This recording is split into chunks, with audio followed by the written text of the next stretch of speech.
sur le pari truc-muche, la fille tout en autruche, c'est moi. J'ai toujours le même wagon lui réservé chaque samedi. Je sais bien que certains se fuchent de moi. Quel rapport avec... Il n'y a absolument aucun rapport. C'est bien comme ça. Cherchez pas. Non, mais j'ai essayé. Très bien. Donc, suite et presque fin du menu concocté par Karine Tessandier cette semaine, on vous a parlé dans Plat Principal, il y a quelques jours, d'une truite saumonnée, pas facile à faire, mais remarquablement intéressante. Et puis, une poularde. Mais avec quels légumes? Vous allez voir, avec une idée qui est pratique pour les deux. Oui, une idée passe-partout, pourrait-on dire. La patate et la pomme de terre. Et là, vous allez me dire, mais la pomme de terre, mais c'est pas festif. Mais en fait, si vous voulez, les restaurateurs, d'ailleurs, se sont arrangés pour gommer le mot terre. C'est-à-dire qu'on ne dit pas pomme de terre. On dit pomme plus soit le nom d'une variété, comme la pomme Amandine, soit le nom d'un lieu, la pomme Pont-Neuf. Vous savez, ce sont ces frites de 1 cm comme ça de large. Ou alors pomme Duchesse avec un nom de classe ou pomme Dauphine. C'est un peu ambigu parce que quand on dit ça, on pense aux fruits. Si vous me dites pomme Duchesse, c'est que je ne suis pas au courant. Je dis, ah bah, c'est une pomme qu'elle a agrémentée pour accompagner une poularde. En fait, pas du tout, c'est une pomme de terre. Absolument, c'est une pomme de terre que l'on a évidemment travaillée. Vous allez voir, il y a 3 ingrédients dans la recette. D'habitude, les pommes Duchesse, puisque c'est ce que je vais vous présenter aujourd'hui, on les achète toutes prêtes. Et bien là, je vous propose de le faire à la maison. Et de cette manière, vous allez pouvoir les aromatiser comme vous voulez. Pourquoi pas avec un peu de muscade, de curry, de piment d'Espelette. C'est ça l'avantage du fait maison. Et en plus, on fait des économies. On est parti, on a donc besoin de pommes de terre avec des jaunes d'œufs et du beurre. Donc nous allons commencer par éplucher les pommes de terre. Ça, quelle variété? Alors une variété plutôt farineuse, comme la Binche convient très bien, ou la César, ou la Marabelle. Ce sont des variétés qui conviendront parfaitement pour réaliser notre purée, puisque c'est ça finalement. C'est une purée au fond. Oui, c'est une purée enrichie avec des jaunes d'œufs et du beurre. Ça devrait vous plaire.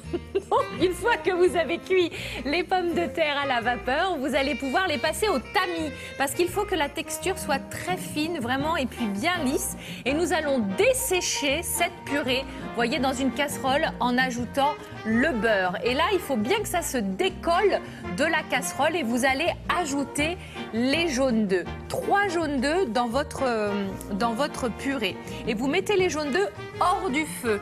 Parce que sinon, on risque de cuire les jaunes d'œufs trop rapidement et après, ça va faire un petit côté granuleux. Là, c'est raté. Voilà, là, pour le coup, c'est raté.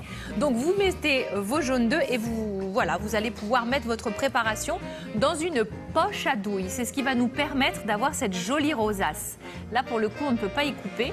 Si vous n'avez pas ces grandes poches, vous pouvez prendre un sac de congélation, vous coupez l'angle et pour le coup, vous aurez également une poche plastique.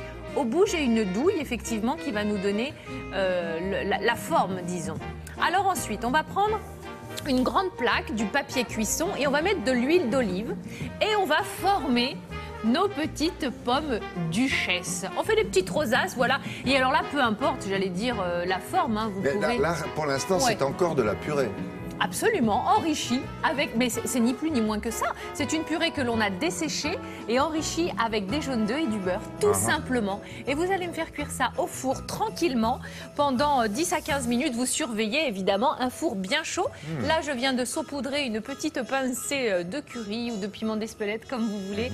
Voilà, et ça donne tout de suite un petit air de fête à n'importe quel plat, que ce soit le poisson ou la viande. Ça convient très bien. Merci Karine. On termine demain avec? Demain, dessert, pain d'épices.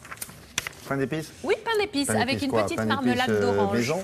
Pain d'épices maison, difficile, évidemment. Non, mais non, très facile. On mélange tout, on met au four. Et oui, là, vous voyez les litchis. Je reviens à l'instant de Rungis et je vous ai ramené des litchis branches. On est en pleine saison. Ils viennent de la Réunion et en ce moment même, ils sont magnifiques. C'est Sophie Gasselin qui vous les a rapportés? Non.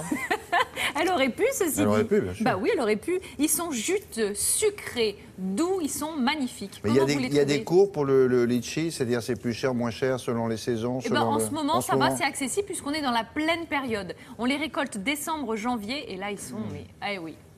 Voilà, ça se passe de tout commentaire. Le fruit de Noël, c'est bien ça? Eh bien absolument, c'est vraiment le fruit des tables de fête. Est-ce que ça se cuisine ça? Non. Pas du tout. Bah non, franchement, D'accord. c'est tellement bon Non, moi, comme je sais ça, pas, moi. juteux.